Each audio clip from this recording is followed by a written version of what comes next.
Well, thank you, Pat, so much. I'm honored to be here. And, like if this, I spent 36 years as a teacher, and you always, every time I speak, I want to at least high five or come up and say hi to Kira and say hi to Deidre. And I want to make sure Deborah knows that I know you're there. Pam, I see your beautiful face. Joe, you look incredible. Cindy, amazing. Hillary, you're just beyond. Anita, like I feel this sense of tremendous energy coming. And is that your husband back there? Okay, great.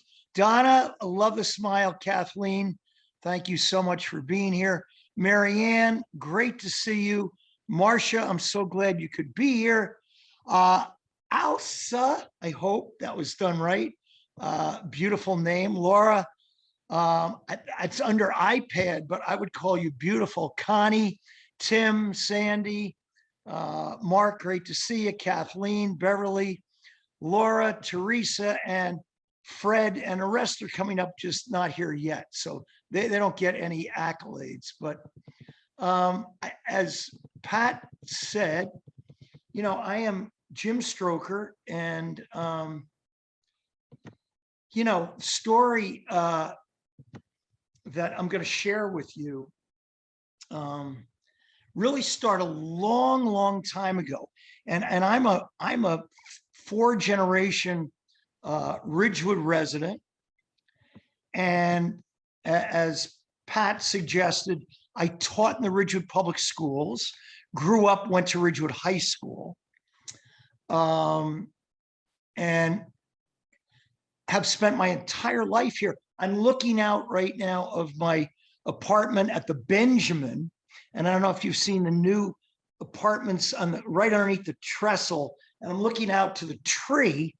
And actually, if I look down towards the tree, my mom was born up in the building up by the tree. So Ridgewood is more than just a name or a town. Like, it's a giant part of me. And my story, and Pat pointed out, we're going to talk about, I named this discussion the power of perception. Because when you change the way you see things, the things that you see will change. And that sounds so corny and almost like a fun little rhyme, but it's at the base, I think, the framework, the root of who I am and what my family's has been trying to work hard at being focused on perception, the way you see things, the lens that you see yourself, the situation you're facing, and the world. And my story starts out with a really amazing story, I believe. It happened on June 14th, 1904. And my grandma, Anna, was one of 5 children. And she and her little brother, Ernest, her 3 other siblings, John, Margaret, and Mary, 14, 12, and 11, took the hand of their grandma, and they're living on Avenue A in New York City. And the grandma brought them to the riverboat, the General Slocum. And the St. Mark's Evangelistic Church was having an end of the year picnic. And 1,352 people boarded that boat to take a 2.5-hour ride out to Long Island for this giant end of the year celebration and picnic.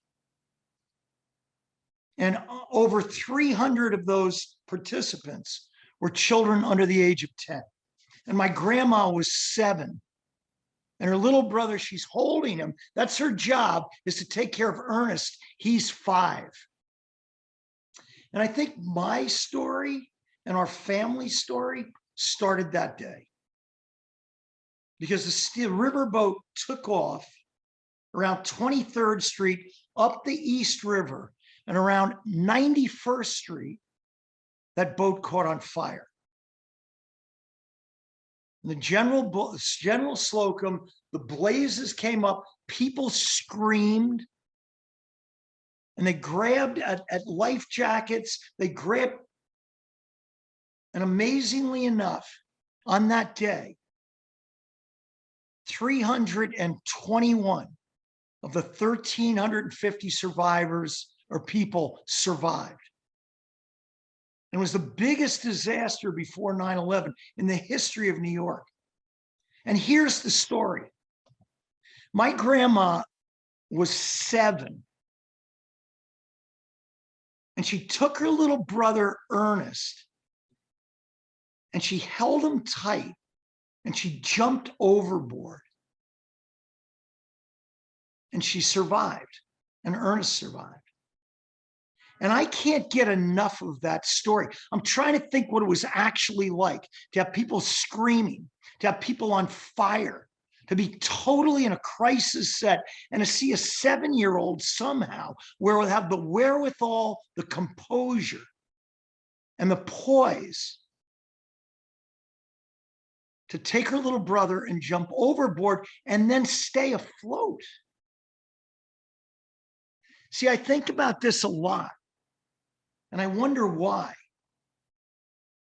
But the story of how I look at this story, and that's my perspective, is that she did it because she was saving her little brother.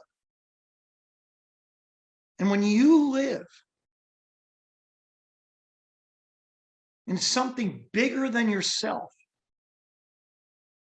and when your day is surrounded by something that you believe you're doing that's more than yourself, I think that miracles can happen. And I think that day was a miracle. And then my grandma and her family, the remains of their family, 1 year later, took up and moved to Ridgewood. And in 1906, opened the first ice cream store in Ridgewood called Takacs Ice Cream Store. And I'm here, like, looking at where they were, like where the old Drapkins was, right across, right on Ridgewood Avenue. That's where Takacs Ice Cream Store was. But my grandma had DNA of being calm in the face of crisis, thinking about others over herself, and finding strength and courage bigger than I know she thought she had, because she believed she had to save her brother. That was the beginning of the story. So years later, my grandma grows up and she gives birth to one child, Virginia. And Virginia was my mom. And Virginia marries Jack Stroker, my dad, and they live in Ridgewood. And then here we go again. My mom is 44, and she has 2 little boys. Jack, my brother, who's 14 at the time, and Jim, myself, I'm 9 at the time. And at age 44, my dad and her husband, Jack, age 48, Jack has a massive heart attack and dies. Bang. June 24th, 1961. We were living in Ridgewood heaven. And all of a sudden that happened. So the DNA inside of Virginia. She was stunned and shocked. And we were all just in a state of, like, we couldn't believe what had happened. But then my mother had to do the same thing for her 2 boys. So it's a great story that I tell when I speak. I love it. The story occurred back in 1980 up in Lake Placid. And of course, I've been a coach, so I've always been enamored by great games, great miracle games. And you know the story. It's up in Lake Placid, and the United States Olympic hockey team is getting ready to play the Soviet national team. Now, the Soviet national team is the powerhouse of the world. And they are built with professional athletes who are designed to win this gold medal every year. And they had won the gold medal in 1976, 1972, 1968, and 1964. So they were a powerhouse, dominant. And that day, February 22nd, 1980, on a Friday night at 5 p.m., one person walks into a room, and his name, Herb Brooks. Now, Herb Brooks had an interesting story. In 1960, the last time the United States team had won a championship, Herb was the last man cut. 2 weeks before that game occurred, Herb was cut from the team. And the story goes, Herb and his dad watched that game. And Herb's dad said to Herb, I guess the coach made the right decision.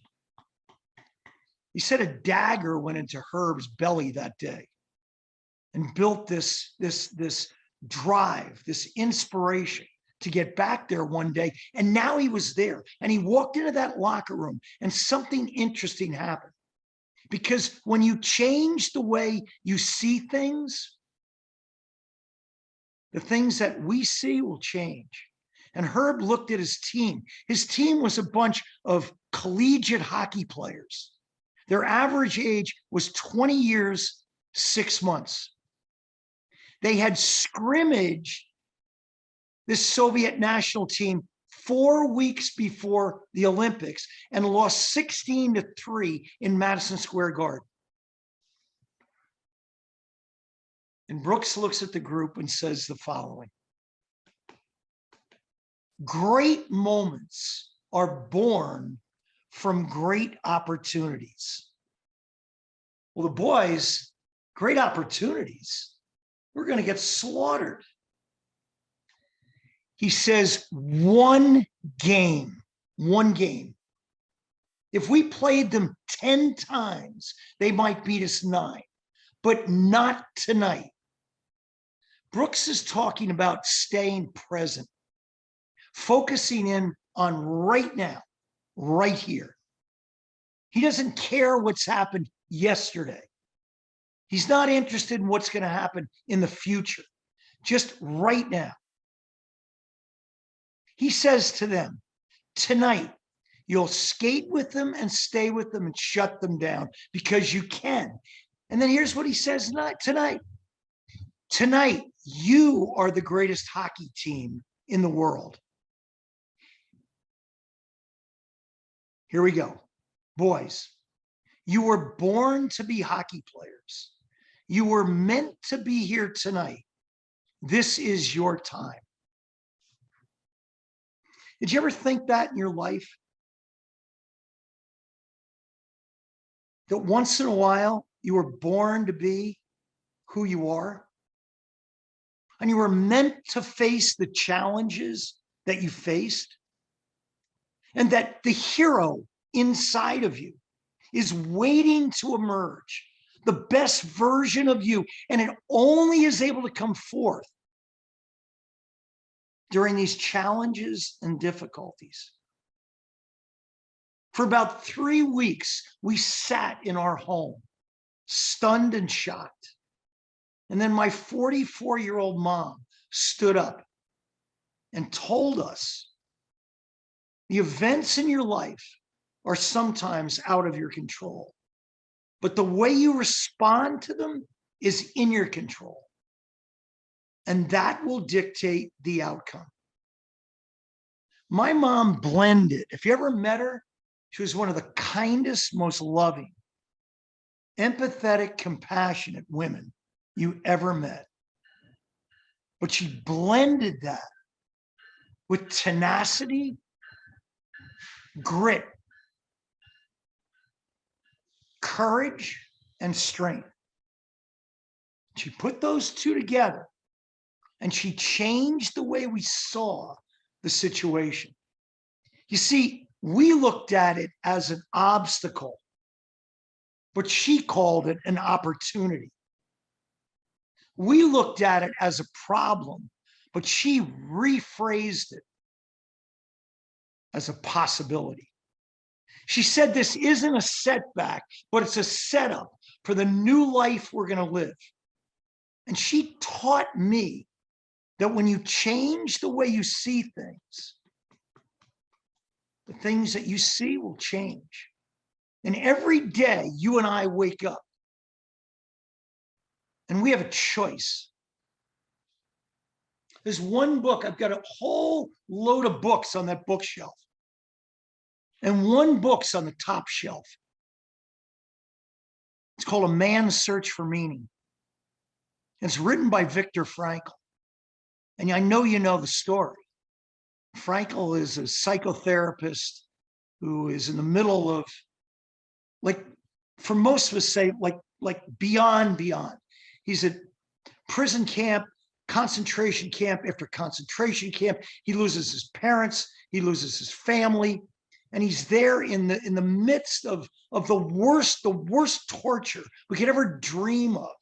And he tells us in that book that there's a space between stimulus and response, between the event and your response. And within that space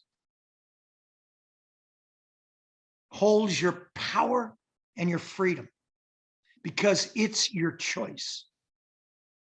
Every day that you wake up and I wake up, I can wake up and say this is a great day or it's another day. Every problem I face, I can look at it as a darn problem or a chance to grow. I offer you today one mantra, 7 words. 7 words that if you use it on a regular basis, if you bring it into your life, can change you forever. And that's the following mantra. When something difficult happens, it's 7 words. Because of this, something good will happen. Now you just want to throw a ball at me. You just want to knock me out. But think back in your life. The greatest things you've ever done. The most important lessons you've ever learned. The greatest wisdom you've ever been given came from those challenges. That day my dad died was the greatest gift I've ever been given. I learned that every day is a gift. I learned to be grateful for every person in my life, 10 times greater than ever, because life is fleeting and one day it will end. And I'm never, ever, ever, he taught me, going to wait to say, I love you, to tell others that I'm sorry, to go ahead and be myself. The fear that I had before that death decimated, it melted away because I learned the true meaning of gratitude is to wake up each day and treat it like it's the ultimate gift and treat it like it might be your last day. Well, we grew up with one mom and she guided us and taught us the power of optimism. And optimism is a learned skill. Optimism is the root of positivity and the root of sustainability. And any day you want, you have a choice to be objectively optimistic or pessimistic? Do you see the good in any situation you're in, or can you find the bad? And this work has been done by Martin Seligman at University of Pennsylvania, and research documented over and over. All you have to do is every day write down what went well today and why. And after 7 days of doing this, it will actually change. It'll actually change the pathways up here and start to make you start to look at and seek out and find what's going well in your life.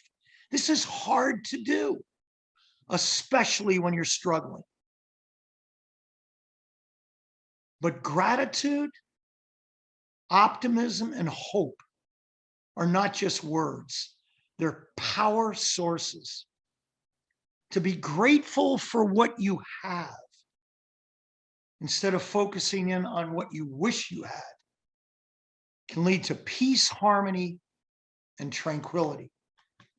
Now, this happened way back in 1961.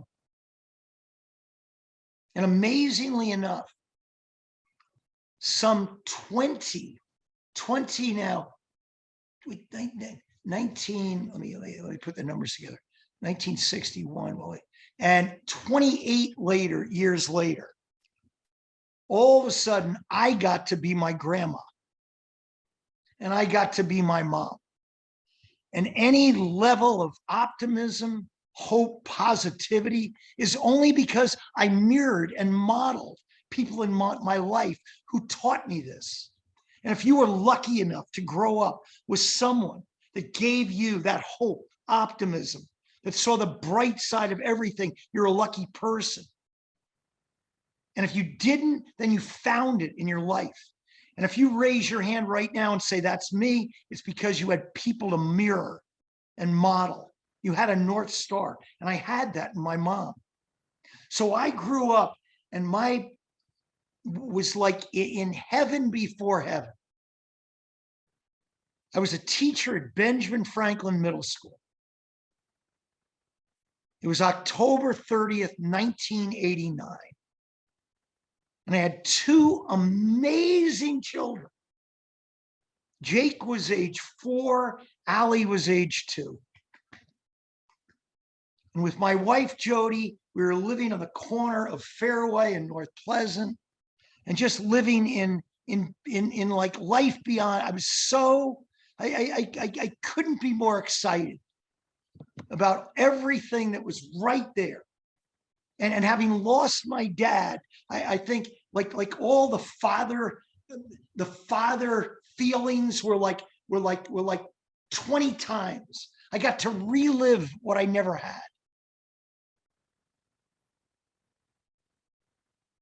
And then that General Slocum fire, that sudden death of my father, all of a sudden, that experience happened because I was in my 9th grade classroom. And I love the story because I think it's true, or that's the way I perceive it. I was in there at 8:30 and I was up on the top of a desk because we were in the middle of the most important unit that we were going to face in those days. It was the drug and alcohol unit. And in those days, to me, that meant a lot. My father smoked 3 packs of cigarettes a day before he died. And I felt these cigarettes killed him. And I was up on the desk saying, you have to make this commitment. And I yelled out this definition. And I said, character is the ability to persist against constant opposition. It's the ability to make your commitment and hang in there amongst peer pressure, amongst the urge to leave it, but not to let go. It's the ability to persist against constant opposition. And I said it so loud that God heard me, that the universe smelled it and said, I like this guy. He's ready. And I don't know about you, but I just believe it. And I have the right to believe it, that somehow everything's happening for a reason. And all of a sudden there was a knock on my door, and my principal, Paul Falcomer, ran to the door and said, "Jim, come quick. Jody and the kids have been in a car accident." And we raced down the hallway and jumped in Paul's car and raced to the corner of North Pleasant and Linwood. And the vision of two cars in collision, fire trucks, ambulance, EMS. And all of a sudden I felt just that feeling that is impossible to really describe, but that maybe everything that I had was maybe going to end and life was going to change forever. And Jake was being carried out on a stretcher out of the back seat with his eyes closed, shaking. And Allie was on the side of the car being held with a fireman, and Jody was in the front shaking as well. And what happened that day changed our lives forever. And Jake sustained a traumatic head injury and would be in a coma for 18 days. And his chances of living were 3%. And Allie, at the time of the accident, was fine. And then 12 hours later, developed a spinal stroke and became paralyzed from the chest down at age 2, and suddenly developed pneumonia. And will be taken to St. Joseph's pediatric intensive care unit with Jake. And Jody broke her foot and just was completely traumatized by what had happened. But that's where we were.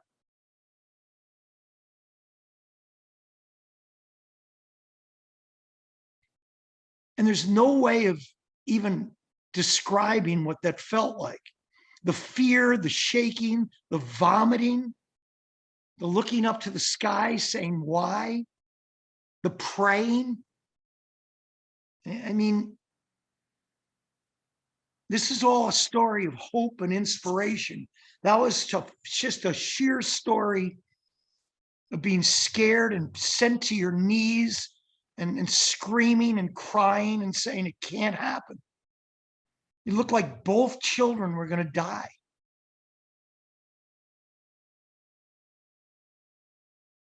And then something interesting happened.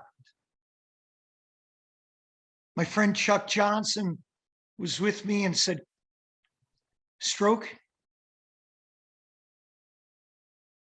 I think you're supposed to be in this situation." And it really felt like I was. You see, Herb Brooks looked at his teammate. He said, "You were born to be a hockey player. You were meant to be here tonight. This is your time." And I don't know about you, but Joseph Campbell's work on the hero's journey, the hero of 1,000 faces, Campbell says that all of us are all the same. It's a monomyth. Nietzsche, Jung said all of us are born with this potential to actualize, that we all have to get past Maslow's needs of safety and connection and identity. And once we get past those, then we each, every one of us inside of us, has this calling to be our best selves. And sometimes we get that calling from inside, and then we go on this march into the dark woods. And other times the outside brings us in. And in this case, this accident called me. I had no choice. And after 18 days, Jake did wake up. It was a miracle. And he woke up with the use of one arm and unable at the time to speak or walk or swallow. And Allie sat next to him in her crib, unable to walk, shaking. And that's where we were. There was nowhere to go. And the Greeks call it amorphati.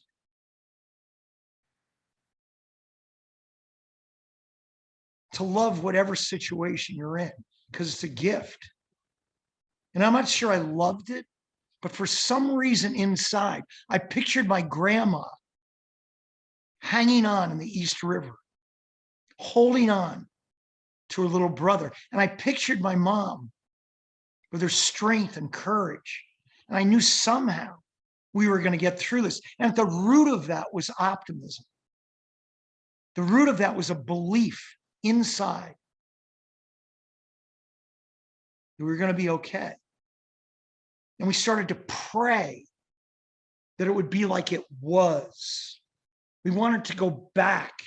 We wanted to turn the book back, the chapter back, and go back to the old chapter, but that would never happen. It was a chapter bigger waiting to happen. And we wished one day Allie would walk. And we wished one day that Jake would catch a ball again with two hands. It never happened. Something bigger was scripted to happen. And it happened, I believe, for a few reasons. And that's why what I want to share with you, because you haven't been in my situation, but I know all of you have been in these situations, and there'll probably be more. And if I can offer or serve you with anything that worked for our family, that maybe it can help you. And the first is what I've said all along, that the events in your life, many of them are out of your control, but you own the response.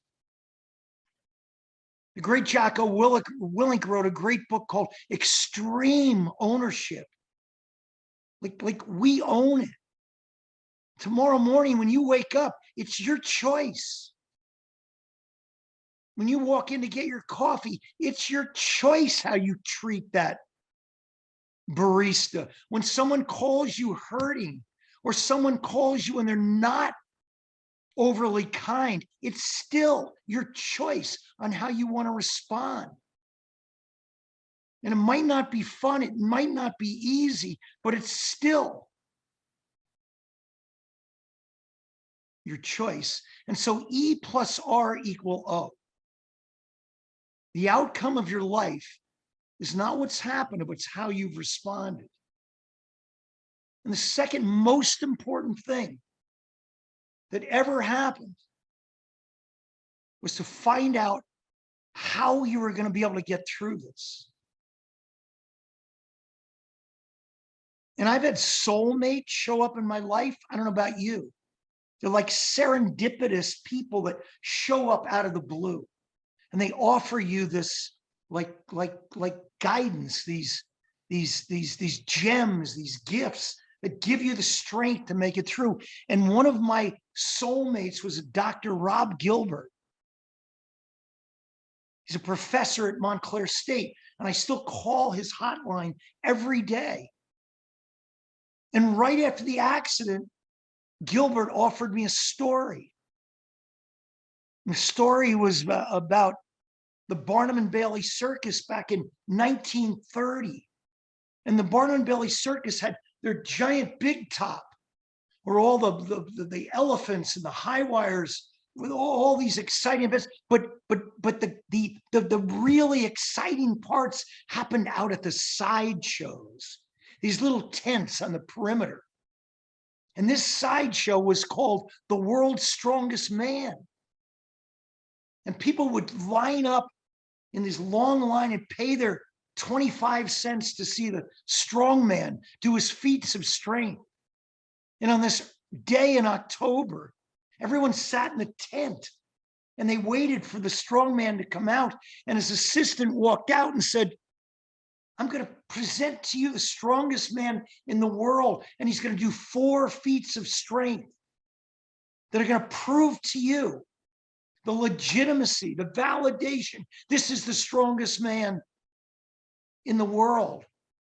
And he walked out, he's like 5'10", he's got no hair like this, big biceps, not like this. He walks out, comes out, and he says, bring me the phone book. And she brings the phone book out and he puts it over his head and goes, and he says, bring me the tire iron. She walks out with this long, like 16-inch piece of iron. He takes the iron, puts it over his head and goes, he says, bring me the railroad tie. He brings out this rail, this long, this 2x4, this giant piece of wood. He takes it over his leg and goes, crash. And then he says, bring me the lemon. Bring me the glass and bring me the suitcase. She walks out with a suitcase, puts it on the desk, walks up to the strong man, gives him the glass and the lemon. The strong man takes the lemon, holds it up in the air under the glass, and starts to squeeze. And this guy's forearms burst. This guy squeezes lemon juice like you've never seen juice come out of a lemon. And then he squeezes more and makes the scariest face you can make. Puts down the lemon and says, open that suitcase.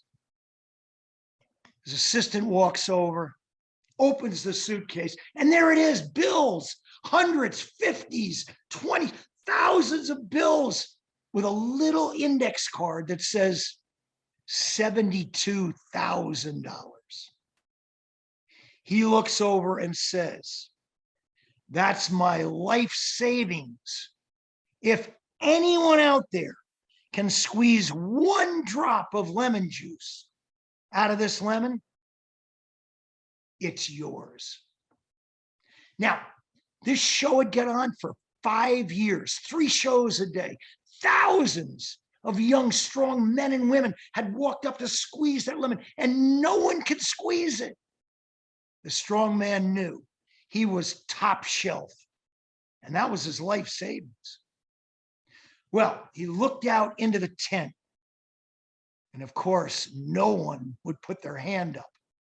And he was about ready to close up shop when all of a sudden a hand came up in the back. A woman with gray hair stood up with her cane and said, I can do that. All the participants' heads swung around on a swivel, and they saw this old woman, this frail woman, standing there with her cane up. And they started to giggle and laugh. And when they did that, it propelled her forward, not backward. She started to walk forward with her cane. And now the giggles turned to howls, but that didn't stop her. She moved forward step by step. And on that day, she walked right up to that suitcase. And she peered into that case. And then it happened. She reached into her blouse and pulled out a locket. And she gazed at that locket.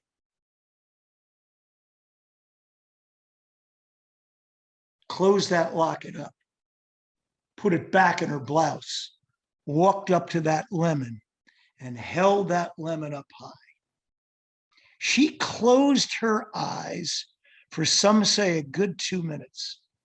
And then all of a sudden it happened. She started to squeeze that lemon, and the veins in her arm started to pierce out. And no one ever saw a face of determination and grit and tenacity. And all of a sudden, that lemon juice dropped into that glass. The strong man stood there, stunned and shocked, and simply said, how did you do it? She looked at that strong man and reached back into her blouse. And she pulled out a locket. And she showed that locket to the strong man. She said, "Sir, this is my grandson. He's 12 years old. And he has leukemia. And he will die at the end of this week unless he has an operation. Sir, the operation costs $72,000. And then she said it to all of us forever. If there's a big enough reason why, you will always find a how. If there's a big enough reason why,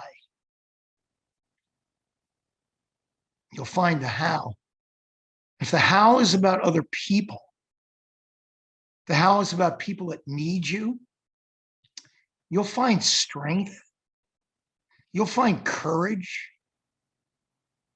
You'll find a Superman or Superwoman inside of you that only comes out when the hero is called to their journey. Jake and Allie were that little kid for me and Jody. And then we had a power source. It's called Ridgewood. It's called all the people that ran and jumped on board. Said, you've got us here too. And anytime you feel like you've lost your strength and courage, call us. We'll be there. And almost like a tug of war. It's you against Goliath. It's you against Hercules. But if you've got enough people on your side, you can't be stopped. And so those people came and made the difference that made the difference. I learned one thing. And if you take nothing out of this tonight, it's like the guy was crazy. He was screaming. He was telling stories. Just one thing. Just take a piece of paper. That's all. Because that's what we did. And just put a line down the middle. And think about Epictetus 2,500 years ago, because he's the guy that made it up. And just think about the Serenity Prayer, because it's carried people through everything. Take that line, make it down the middle of the paper, put the line across, and just right up top. What's in your control and what's out of your control. What can you do? What can't you do? The Stoics said, what's up to me, what's not up to me. And once you have that side of the paper of what you can do, what's in your control, what's up to you, take the other side and rip it apart and place it into your nearest toilet and bring all your attention, your entire lens to what's in your control, your effort, your attitude, your perception, the way you treat other people, your level of gratitude. Because there's no time for the other end. I can't worry what other people think or say. This is too important to me to give you this information. If you don't care, if you think I'm horrible, I can't go there. If the weather's bad, it can't impact me. If I lose my sweater, so what? There's too much for us to do that's in our control. And Allie couldn't run down the street. Jake couldn't catch a ball with two hands. There were plenty of things they could do. And we decided to double down, triple down on what you could do, not what you couldn't. It was the late 1930s. And the Hungarian army was led by their finest sergeant by the name of Karoly Takacs. Last story. And Takacs was an amazing sergeant, but his claim to fame, he was the finest pistol shooter in the world. And he was getting ready for the 1940 Olympics that wouldn't occur because of World War II. but he's on a training mission showing his men how to throw a hand grenade. He picks up the hand grenade and it goes off in his right hand and blows his right hand off. He's taken to the hospital, and for 2 months, he lies in there and looks at his life blown away. But when you change the way you see things, the things you see will change. And one morning, he decided to change the way he saw things. And suddenly Karoly checked himself out of the hospital and he was MIA, missing in action. No one had seen him for 3 months. And then suddenly, the country of Hungary was holding their new national pistol shooting championships to crown their new champ to send to the Olympics. And in walks Karoly Takacs. And everyone's like, Karoly, where have you been? Thank you so much for coming to support us. You're so kind to be here. We're so sorry about what's happened. And Karoly smiled. And they called out each participant one after another, and they're about to the end of the competition when suddenly the judge calls out Karoly Takacs. And all the, no, Karoly. And you know the story. He walked right up to that spot, picked up the pistol in his left hand, and fired to a championship. He went on to win 2 more gold medals. You see, focus on what you have, not what's missing. The Serenity Prayer says it clearly to all of us. God, grant me, please, the serenity to accept the things I cannot control. And then the courage to change the things I can, and the wisdom to know the difference. Allie could not run, dance, standing, or jump up in the air, but she could sing and she could speak. And Jay could not catch a ball with 2 hands, but he could take a golf club with 1 and putt the daylights out of a ball. And even though there was a traumatic head injury that said 75 IQ, he was told he couldn't go to public school. And with grit, determination, and the help of thousands of people, some who are on here tonight, to say you can, a miracle was created. He graduated from Fairleigh Dickinson with honors, and he has 2 boys. He was the Employee of the Year at Whole Foods. That's a miracle. Allie's story, you know it.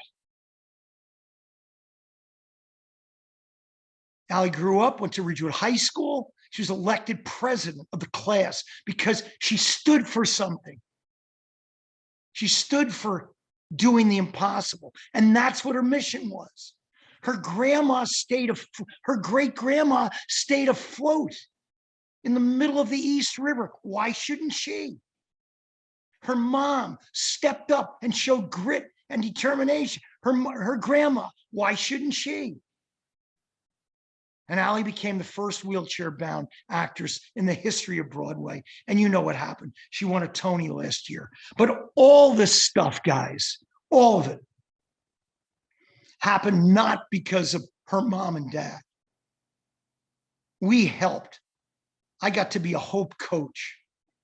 But because everyone here and everyone in their lives that gave a little boost up, that gave a little bit, Allie, you look great. Jake, that was terrific. You can do it. When thousands of people come together, like a snowstorm, like a snowball of inspiration, and offer that, then miracles happen. But they come from one framework, a belief, a perspective, a mindset of optimism and hope and gratitude. These are not soft skills. They're power skills. Blended with grit and determination, you could still do anything. Look, I'm just some 69-year-old teacher that's had a life. And it's been amazing. And I don't profess to know anything other than what happened to me. And if anything here tonight can connect to your life, if one person can feel a feeling of hope or inspiration, good. But then it means nothing. It's a waste of energy. You shouldn't have sat here. Final story, and there might not be time for whatever. I like the story better than questions. I have to end. So late 20s, the French daredevil, the great Pierre, summons the world to Niagara Falls and says, come here. I have the most amazing daredevil stunt that's ever been done. And all the reporters, all the people rush to the falls. And the great Pierre, Charles Blondin, comes out from his trailer.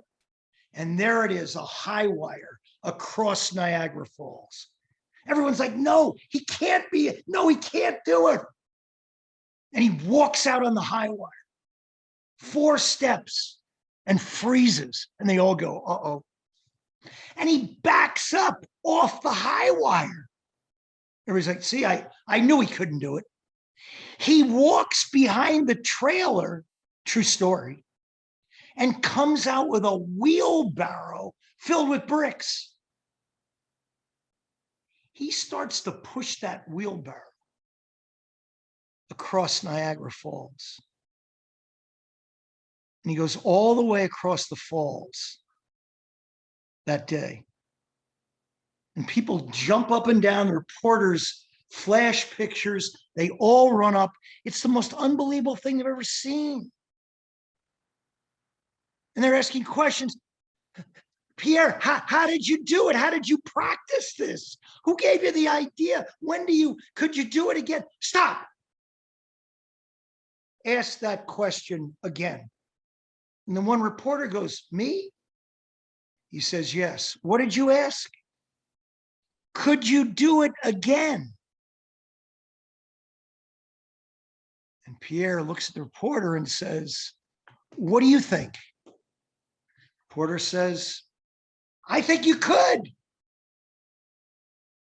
He looks him square in the eye and says, do you really believe in your heart I can? He pauses and says, I think you can. He says one more time, do you believe in your heart I can? He says, yes. He says, fine, come on over here. He dumps out the bricks and says, get in the wheelchair. We're going back. Get in, excuse me, the wheelbarrow. We're going back. Look, this is all blah, blah, blah, blah, blah, blah, blah. The guy talks too much. Nothing matters unless you do something with it. This is all just theory. This is theory. The only thing that matters is what we do. And tomorrow is another game. Isn't it great? Tomorrow's another day. You get to be the kindest person in your town. You get to act as if you're the most grateful person in your family. You get to offer hope to just any people that you see. You get to make a difference. And maybe tomorrow, you might just stumble onto somebody who needs it and change their life. I can't thank you all enough. I know we're going to ask questions at 8:28, but I just want to keep talking so much. I'm so sorry. But what do you want to do, Liz? Pat, it's 8:28. About showtime? So, Jim, I think what I would like to say is thank you. I think that whatever questions we may have are questions we can take forward somewhere else and some other time. I'm not sure what people expected when they came tonight, but I know that I personally, as well as I'm sure many that are here tonight, received an early Christmas gift. Oh, yeah. Your story. Fantastic. Fantastic. So thank you so much for Oh. sharing your gifts. Thank you for encouraging us to be better human beings, to love each other and care as we go into this beautiful season. You've set the tone, and we are so grateful. Thank you. Oh, Thank you, Pat, very much. Thank you, Liz. And thank you, everyone. I love you all so much. love you. Thank you for everything you've been, without knowing it, have probably been part of our lives. And thank you for helping my children and family, to so many of you. I love you. Have a great holiday.